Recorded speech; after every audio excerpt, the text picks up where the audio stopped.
ಯಾದಗಿರಿಯಲ್ಲಿ ಪ್ರಾಮಾಣಿಕತೆ ಮೆರೆದ ಕಾನ್ಸ್ಟೇಬಲ್ ದಾರಿಯಲ್ಲಿ ಸಿಕ್ಕ ಹಣವನ್ನು ಮರಳಿಸಿ ಪ್ರಾಮಾಣಿಕತೆಯನ್ನ ಮೆರೆಯಲಾಗಿದೆ. ದಯಾನಂದ ಜಮಾದಾರ್ ಅವರಿಂದ ಪ್ರಾಮಾಣಿಕತೆಯ ಕಾರ್ಯವನ್ನು ಮಾಡಲಾಗಿದೆ. ಸುರಪುರ ಪೊಲೀಸ್ ಠಾಣೆಯ ಕಾನ್ಸ್ಟೇಬಲ್ ಆಗಿರುವಂತದ್ದು ದಯಾನಂದ್. 1,47,000 ಕಳ್ಕೊಂಡಿದ್ರು ರೈತ ಗೌಡಪ್ಪ ಪಾಟೀಲ್ ಅವರು.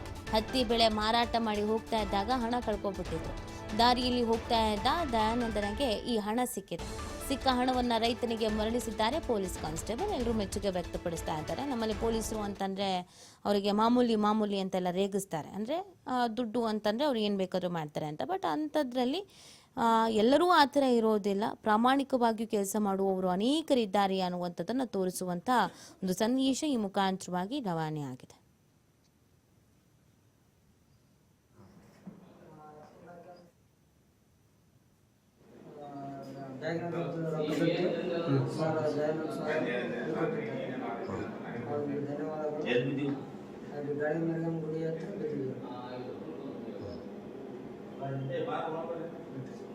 ನೀವು ಕೇಳ್ರಿ ಸರ್, ನೀವೇ ಕೇಳ್ರಿ ಸರ್.